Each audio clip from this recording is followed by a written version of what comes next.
What's happening? Andy here. I am joined today by Dominic Pontrelli of Pontrelli Marketing. How are you today, Dominic?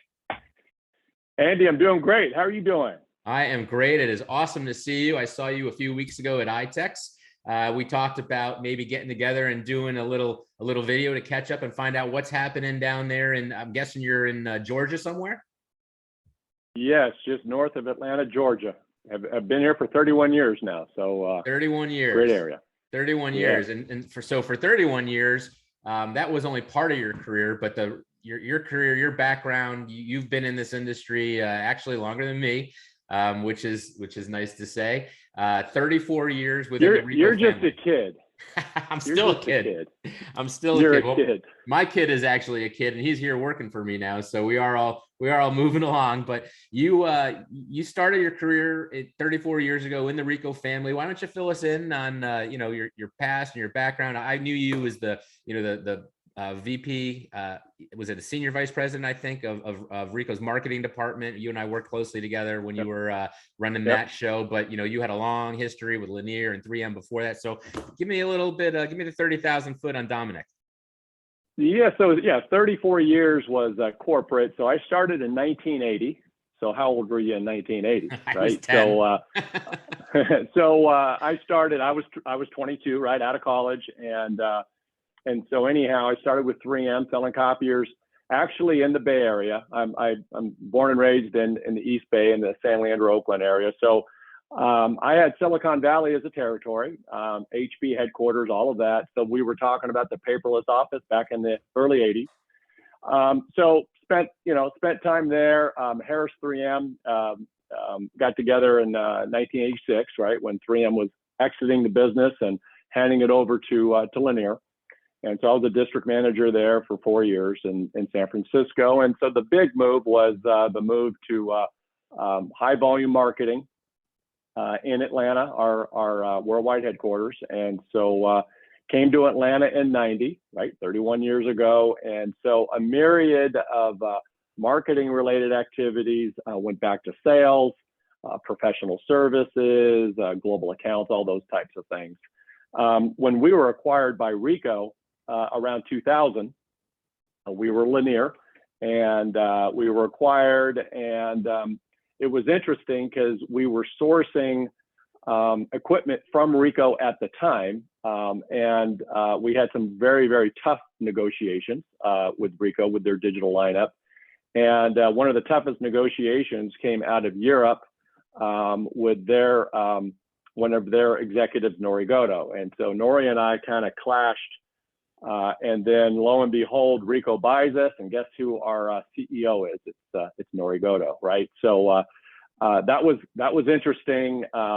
Fortunately, I became the VP of marketing for Lanier, a Ricoh company, in 2000, right? So I really got engaged at a very high level in understanding the different aspects of Ricoh. I attended CEB, which is it's a Gartner Group company now, but it's a best practices. Forbes, marketing councils, CMO club. So I just got engaged in a lot of corporate marketing groups to really learn marketing. And then one of the biggest things that occurred was, we got our CRM system in about 2002. It was Salesforce CRM. And we really began the data marketing activities at that stage, and really began to utilize a CRM platform. And so we identified target markets based upon our successes. We started targeting different segments, and we saw great growth back in the B2C days, color printing, when that was introduced, certain solutions. We started targeting healthcare. And so that was an awesome ride. And then ultimately we merged with Ricoh. I got engaged in their global services program. I spent a couple of years in Tokyo, was the first expat to run a global business unit there. And that was fascinating. That was awesome. And then to your point, I ended up as the senior VP of Ricoh America. So it was 34 years. It was 17 sales, 17 marketing. And then we started Pontrelli Marketing in 2015. And 7 years have come and gone very, very rapidly. So a total, Andy, of 41 years to date. Wow. Well, I can't believe it's been 7 years since you started Pontrelli. I remember when you told me that you were just getting it going. I saw you at a meeting somewhere way back when, and you were just getting it off the ground. It seems like just yesterday.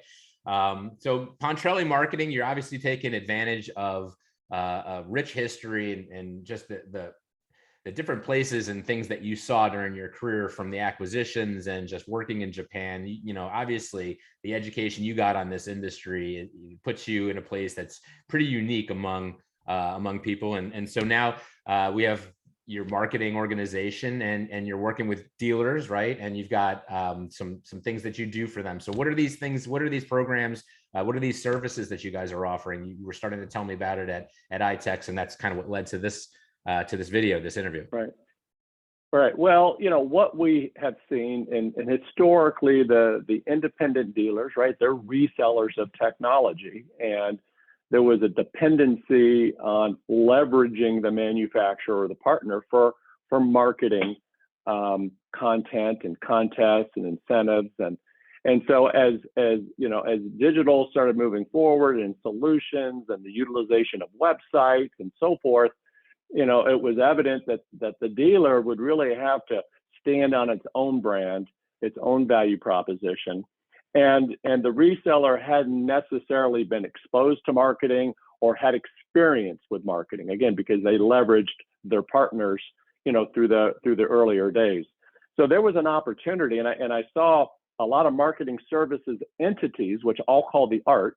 And so the content and the website and email blast, social, and all of those things, which are very, very critical.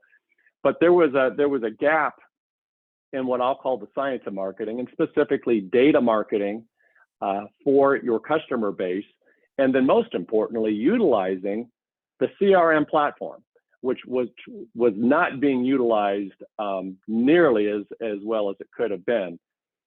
When we ask sales organizations, what does CRM stand for? We get a mixed response, and it's a customer relationship management tool. And again, I'm going to talk 30,000 feet across the country, you know, and I'm going to use this 80-20 rule. Some folks don't like it, but it's, you know, 20% might and 80% don't. And I'll use that for the usage of the CRM. You know, 20% may have been using it somewhat for customer relationship, but 80% were not, at least in, you know, within my lens and the dealers that I've spoken to over the last 7 years. So that was really the mission, and the mission was to drive strategic growth initiatives. So we've been talking about digital document workflow. We've been talking about scanning. We've been talking about content management. We've been talking about these topics for 15 to 20 years, and some of the articles are very, very similar to what the articles were, you know, again, 5, 10, 15 years ago. And so 20% of the sales force might be selling these types of solutions. 80% of the sales force are not. And so why? And so I've taken what we did at the corporate level, and because that corporate level sold directly to end users, well, the dealers sell directly to end users, and we have to enable the sales reps, right? A big term that's been utilized for many, many years. And so we're going to take the data that resides, unbelievable data that resides at the dealer level, and we are going to segment customers. We're going to identify sweet spots. We're going to align that with their strategic growth initiatives. Maybe it's managed print services. Maybe it's production. Maybe it's managed network services, right? Maybe it's content management. Maybe it's water. Maybe it's white format, right? So depending upon what they want to drive outside of your traditional copiers, we're going to create a foundation. We're going to create a marketing engine to target market to those initiatives, and we're going to drive demand. So once we do that science component, then here comes all the art. And I work with all of the marketing services entities out there. We just provide really the target and the value prop, and then we use the content and the video and everything that folks have to offer out there really drive this demand. So what kind of dealers would be a good candidate for this? You know, who do you tend to find is really, what types of dealers are really in need of these types of services? Any dealer who has a CRM and wants to drive strategic initiatives. So we've worked with dealers, you know, $5 million dealers, right? We've worked with $80 million dealers and everything in between. And so when you really sit down with the owner, the head of sales, marketing resource, and you begin to look at, well, let's how do you use your CRM, right? Open it up. Let's look at it. You know, what's the account record look like? When do you create an opportunity? Is the sales process inside, right? And so within 5 minutes, you get a very crystallized, understanding of how much they're utilizing the tool, and then what the opportunity is, right? So I mean, there's a ton of great CRMs out there. You don't care which one they're using. It could be Sales Chain. It's a popular one. It could be any of the other popular ones. It's a matter of what they're putting into this, right? And I remember from my selling days, we had a CRM. I think it was called ACT. You probably remember that one. Oh yeah, sure. ACT 2.0 or something like that. And you know, the owner was very excited. He got the CRM. We were going to be organized. We were going to have all this information and data at our fingertips. But the problem is, it's only as good as the information that gets put into it, right? So you had a few reps that were taking the time to really, you know, update it and put their information in, and it would kind of drive their process. But then the problem was, you had a bunch of other reps that were, you know, probably me, doing the bare minimum, and it was a useless. It was kind of a waste of time, because I wasn't putting anything in there that, you know, I hadn't been trained on it for, you know, to my credit. Nobody really explained to me what I was using it for. It was just sort of a kind of thrown at me, and they said, you know, put your information in here. And it wasn't very effective the way we're using it. And so I could see something like this being really, you know, helpful to a dealer when they've got it. They all have a CRM, right? I mean, almost every dealer I know, it's hard to find one who doesn't. And the question is, what are you doing with it? And so that's where you come in. Exactly. And this is a B2B direct sales issue, right? This isn't an issue inside our industry. Going back to those VP of marketing Lanier days, right? And going back to the CMO club, right? And so you would have national meetings, right? And it was B2B heads of marketing, B2C, it was small, medium, large, right? There would, you know, be 300 or 400 heads of marketing, and there would be all these different topics. And I kind of became the sales and marketing alignment guy back then, because how do you get, because that's the number one issue, the number one problem that marketing has is lack of alignment with sales. Marketing puts in all this effort, and sales says, well, what are you doing, right? I'm over here, you know, driving this, and you're over here doing that. And the distribution of leads. Okay, well, you distributed leads. Well, what happened to leads? And the answer is, we don't know. The answer is we can't track them down. We can't track down the sales reps, right? And so it comes back to the CRM is where you should be tracking the leads, right? Yeah. There's a methodology.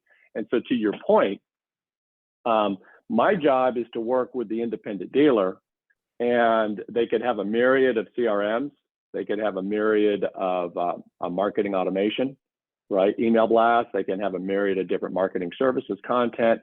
They have all the pieces of the puzzle, but it's a matter of aligning those pieces and aligning them with, you know, the 4 strategic revenue, you know, growth initiatives that the dealer wants to drive. So the data is unbelievable. You know, tools like, you know, FM audit, print audit, right? We have all of this information. What blows me away today, Andy, and I hope I don't upset folks, but you know, there's a group of dealers that are all in MPS, right? Doing a great job with MPS. There's a bunch of dealers out there that don't have an MPS program, and I'm like, when did that happen? You know, when we went from analog to digital, we had to take the print volume and transfer it over to the MFP volume to justify the price, right? Because the MFP click one, you know, so we're taking the 5 cents, 10 cents, and we're moving it over, right? And so I was just with a client about a week ago, and they looked at FM audit. They have 75 customers. Okay, this is a smaller dealer, 75 customers that have 15 or more printers in their environments, and they've got all the data. And it's like, well, but you haven't gone and made, and these are customers, right? So you haven't gone and made a call and said, hey, you know what? We can, go through the fleet refresh and, the lower cost and the workflow and, the whole value prop, right?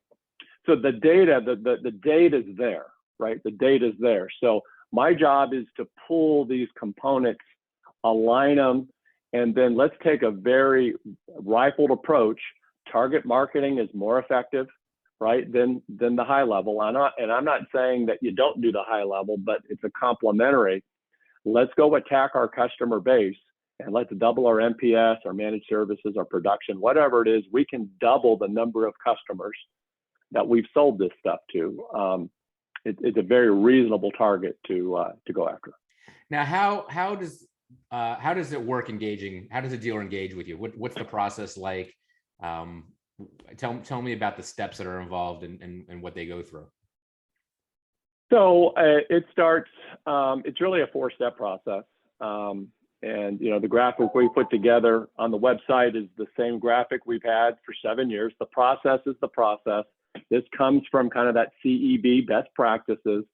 And it starts with how do you want to strategically grow the business, right? And so, and where are, what are your revenue trends, right? What's going on? So from a business owner perspective, you want to drive production. Why? Because of the aftermarket, right? You want to drive managed print. Why? For the aftermarket. And so again, we go through kind of an in-depth planning session, right? And this can be a 6-hour session if the owner is would like to go there, and we bring in subject matter experts. And the one thing that Ricoh taught us, right, when we were a sales organization, Lanier, was if you want to drive these initiatives, do you have the right pre-sale and post-sale resources in place to do so? So what happens is we've all been burnt, right? So we're gonna sell VoIP, we're gonna go into whatever, right? Well, we force the rep to go make the call. If I don't have the proper support mechanism, what's going to happen? My copier customer is going to get upset with me, right? So do you have the right infrastructure in place? And if you don't, then what's it going to take for you to put that infrastructure in place? Because if you don't have the infrastructure, let's not market it and let's not generate demand, because we're just going to frustrate the salespeople. And that's one of the primary reasons why the salespeople don't sell solutions today, because they've been burnt in the past. Yeah, that makes sense? I could see that for sure. So that's step one, right? Yeah, that's step one, and then step two, we do the data analytics. So based upon how we want to grow, we go through all the analytics. We come back when we ask the customer, what's your myth? They'll tell us, yeah, we have 17,163 myth. They know that number. How many current active customers do you have? 2,000 to 3,000. I mean, so we take their current active customers, we boil it down, and we show them, by 28 vertical markets, you have 350 legal and you have 475. And so we show them where the sweet spots are. We show them where they're selling the solutions. And so now we put a plan in place. We're going to target market MPS for legal and manufacturing and production. We're going to go to K-12, higher ed, whatever it is, right? The third step then is the campaign. That's the fun part. That's the part everyone wants to get to. So I could start rattling all kinds of different names of providers and people who do a great job doing that, right? And so if they have partners, bring the partners in, the manufacturers. We'll go through and generate the demand and create the marketing qualified leads and do all those types of things. And then the fourth step, which is the most critical step, is then monitoring and measuring and reporting and holding people accountable. So that's where the good cop, bad cop kind of comes in. I use the term because it was drilled by Ricoh to me. It's a Japanese term, PDCA, and it's plan, do, check, act. And so the check part, I hated it because I had to answer whether it was a good result or a bad result, why, right? And we used to just get hammered on it. And so we're going to monitor and measure, and why was it successful? Let's do more. Why was it not successful? What are the countermeasures, right? And so that fourth step, but again, all of this is going to be managed through the CRM, right? That's where sales and marketing are going to integrate those activities, and they're going to align. I don't want to chase reps down. I don't want to manage on Excel spreadsheets. I don't want, and this is the historic means of trying to capture this information. Well, it sounds like an awesome program. You've got a bunch of dealers in it I've spoken to that really liked the experience. I really appreciate you taking the time to come on today and tell us about your program. And it was great catching up with you and learning a little more about the whole service that you offer. Any last shout outs to anybody or any last goodbyes you'd like to say before we wrap up? Well, I'd love to say, well, I want to say hello to your father. I know he's there, and I'm telling you, I have the deepest respect. Remember him in the early days, you know, I'll leave it at that, right? Because I'll shout out to a couple, and then I'll have a couple say, "Hey, man, why didn't you give me any love?" Right? So let me shout out to the community. Happy holidays. Hope you had a great Thanksgiving. Merry Christmas. Have a great New Year, and let's have an awesome 2022. Agreed. Happy holidays. How's Great that? seeing you, Dominic. Happy Thanksgiving. Happy Hanukkah. Merry Christmas. All that. Have a great, safe holiday, and it was a pleasure seeing you. And I look forward to seeing you at one of these meetings in the upcoming year. Take care, Dominic. Awesome, Andy. Great to see you. Bye. You too. Bye-bye.